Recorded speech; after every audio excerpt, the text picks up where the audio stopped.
Assalamualaikum warahmatullahi wabarakatuh. Selamat pagi anak-anak. Waalaikumsalam warahmatullahi wabarakatuh. Selamat pagi, Bu. Waalaikumsalam warahmatullahi wabarakatuh. Oke, bagaimana kabarnya hari ini? Baik, Bu. Sehat walafiat, Bu. Alhamdulillah. Sebelum memulai pelajaran, untuk ketua kelas boleh dipimpin berdoa terlebih dahulu. Baik, untuk memulai pembelajaran pada pagi hari ini, marilah kita berdoa bersama-sama. Berdoa mulai, doa selesai. Baik, terima kasih untuk Irgi. Sekarang Ibu akan melakukan presensi ya. Untuk nama yang dipanggil bisa raise hand saja ya. Alfian Irgi Maulana. Oke, baik. Desti Dwi.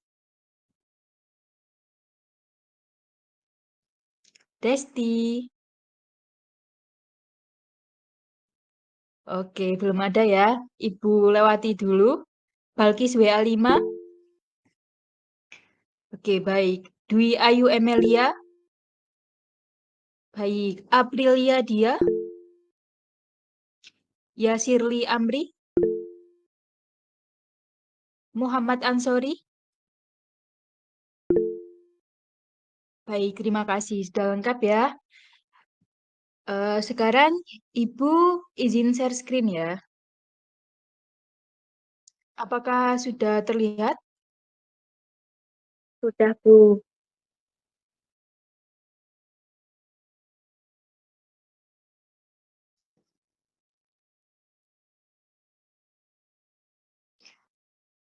Jadi pada materi hari ini yaitu ukuran pemusatan data, median, dan modus. Sewaktu SMP, kalian pernah dengar nggak sih tentang materi ini? Misalkan, ukuran sepatu Dina, Laila, dan Dito berurutan 37, 38, dan 39. Berapakah median dan modusnya? Ada yang bisa jawab?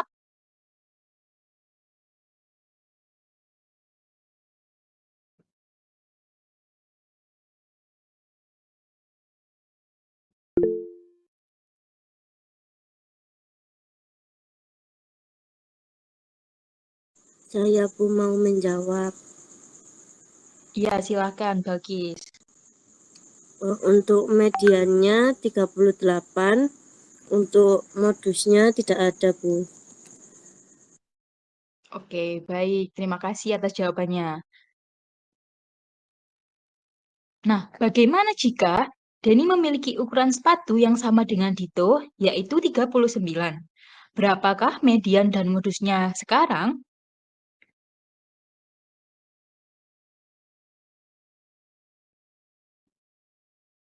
Modusnya 39, Bu.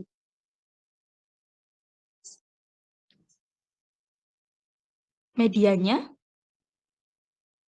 Untuk mediannya jadi 38,5 karena diperoleh dari 38 ditambah 39, kemudian dibagi 2. Oke, baik. Terima kasih atas jawabannya, murid-murid. Berikut yaitu tujuan pembelajaran kita pada materi hari ini. Yang pertama, menentukan ukuran pemusatan dari kumpulan data, modus dan median melalui line plot, minimal 2 permasalahan.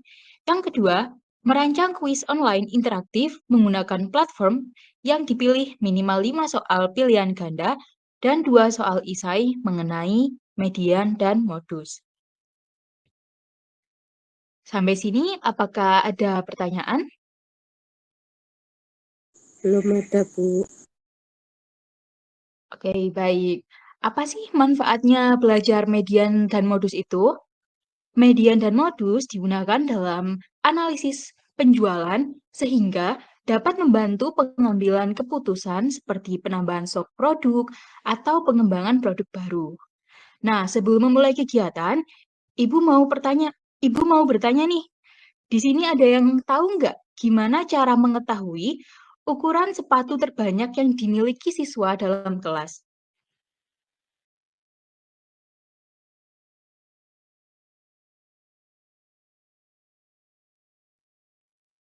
Mungkin di list satu persatu, Bu.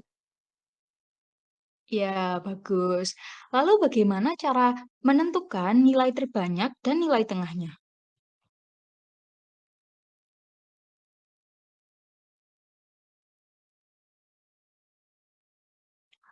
Oke, sepertinya banyak yang belum tahu ya ternyata. Baik, kalau begitu, silakan perhatikan permasalahan berikut. Basket merupakan olahraga yang digandrungi banyak siswa SMA atau MA, khususnya pria. Untuk dapat bermain basket, kalian perlu menggunakan sepatu olahraga. Berikut adalah data penjualan sepatu olahraga di toko A yang terdiri dari beberapa merek dan ukuran pada akhir pekan pertama bulan Januari.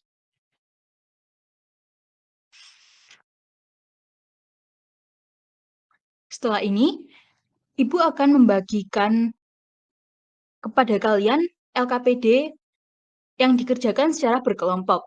Nah, sebelum itu, silakan join Google Classroom dan mengerjakan asesmen awal selama 5 menit ya. Baik, Bu. Oke, setelah ini silakan berdiskusi antar kelompok untuk mengerjakan LKPD ya. Untuk LKPD-nya sudah Ibu share di Google Classroom juga. Silakan baca petunjuknya dengan cermat. Waktu pengerjaan selama 40 menit ya. Siap, Bu. Anak-anak, jika ada pertanyaan selama diskusi, silakan raise hand agar bisa Ibu jawab. Sampai sini, apakah ada yang ingin ditanyakan? Sejauh ini belum ada, Bu. Oke, baik. Ibu tunggu hasil diskusi kalian ya. Baik, karena sudah 40 menit, Ibu akan menunjuk dua kelompok dengan gaya belajar yang berbeda untuk mempresentasikan hasil diskusi. Apakah kalian sudah siap?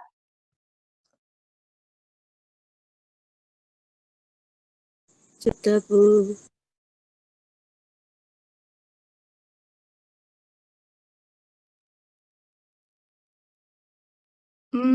Untuk kelompok yang pertama, kelompoknya Aprilia, auditori, dipersilahkan.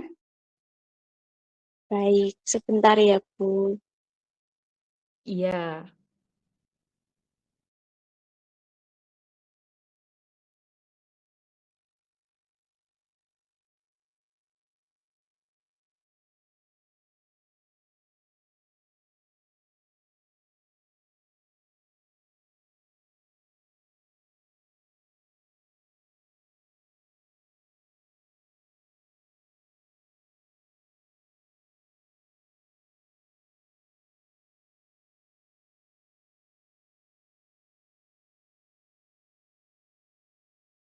Apakah sudah terlihat share screen saya? Sudah, Aprilia, silakan. Baik, terima kasih. Di sini saya mewakili kelompok auditori ingin mempresentasikan hasil lembar kerja peserta didik dari kelompok kami. Nah, dari permasalahan yang ada di LKPD, ini merupakan hasil diskusi dari kelompok kami. Untuk pertanyaan yang pertama, untuk membuat line plot dari permasalahan yang disediakan.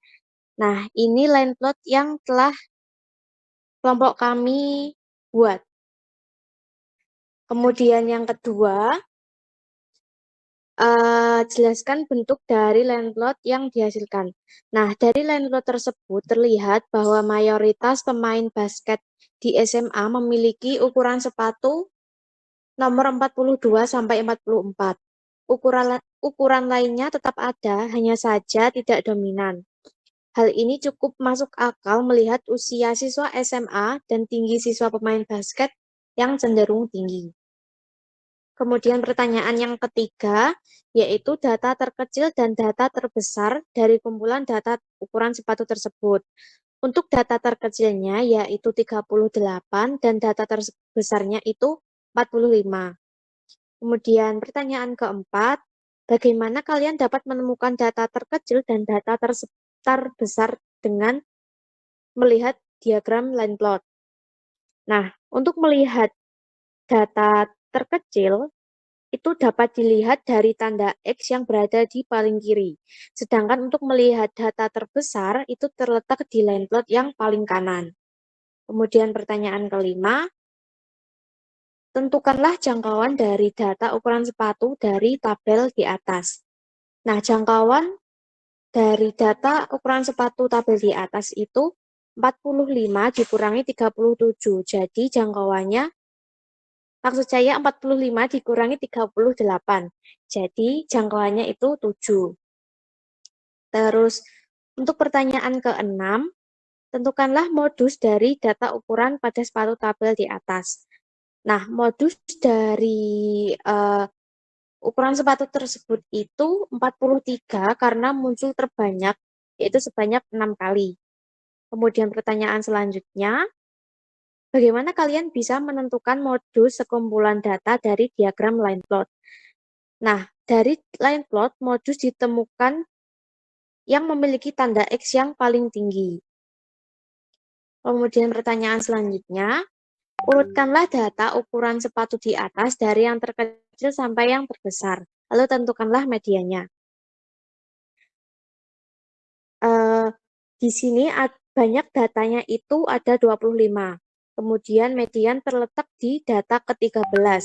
Agar di sebelah kiri median ada 12 data dan di sebelah kanan median ada 12 data, urutkan data dari yang terkecil. Kemudian urutkan data dari kecil ke besar. Lalu carilah data yang terletak di urutan ke-13, yaitu mediannya sama dengan 43.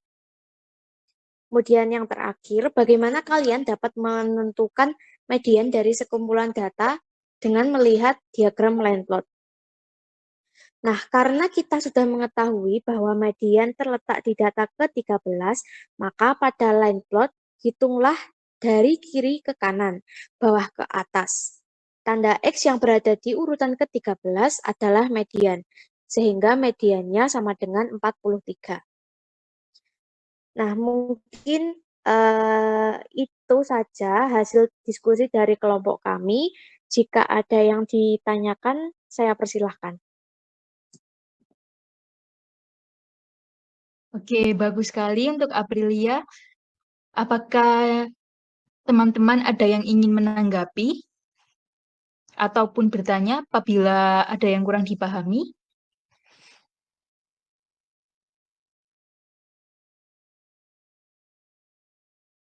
Oke, karena tidak ada, untuk kelompoknya yang visual, perwakilannya Ansori, silakan untuk mempresentasikan hasil jawabannya. Baik, Bu. Di sini saya mewakili dari kelompok visual. Izin share screen, ya. Iya, silakan Ansori. Oke. Sebentar ya, Bu. Apakah share screen saya sudah terlihat? Sudah. Nah, di sini saya mewakili dari kelompok visual. Ini adalah jawaban dari kelompok kami. Nah, di sini lembar jawaban kami.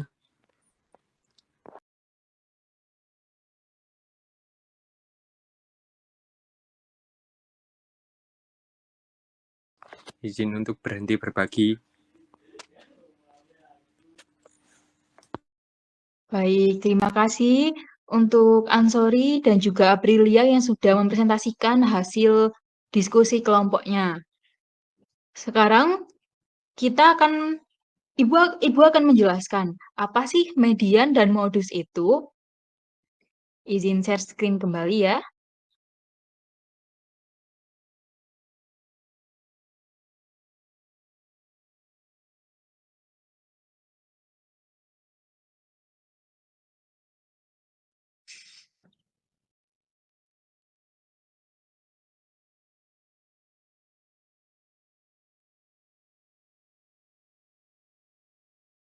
Nah, ukuran pemusatan data. Median. Median adalah nilai data yang berada tepat di tengah ketika seluruh data diurutkan dari yang terkecil sampai yang terbesar. Untuk mencari letak median, bagilah banyaknya data dengan 2. Jika hasilnya adalah bilangan bulat atau M, maka median terletak di tengah-tengah antara urutan ke M dan ke M plus 1. Jika hasil baginya bukan merupakan bilangan bulat, bulatkanlah hasilnya ke atas. Maka, median terletak di urutan sesuai hasil pembulatan. Ini sudah sesuai dengan presentasi yang sudah dijelaskan oleh dua teman kalian tadi ya. Selanjutnya yaitu modus.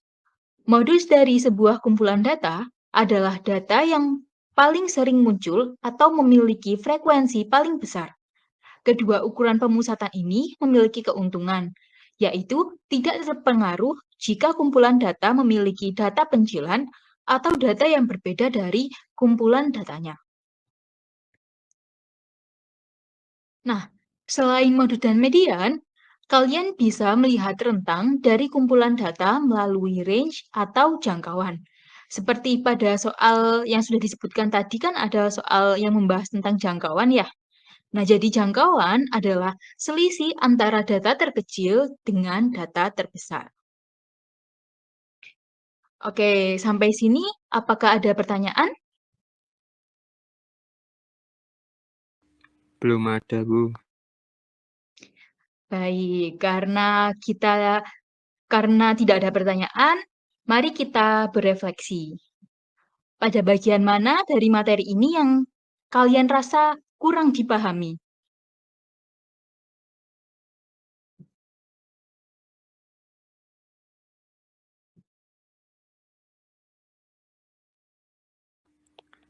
Ya, Bu, kalau dari saya sendiri, alhamdulillah tidak ada, Bu. Semuanya itu mudah untuk dipahami. Oke, bagus sekali, Ansori. Yang lain nih, dari 1 sampai 10, seberapa sulit sih materi hari ini dan mengapa? Ya, Bu, kalau boleh saya berpendapat, seberapa sulit itu kalau menurut saya 11, Ibu, dari 100.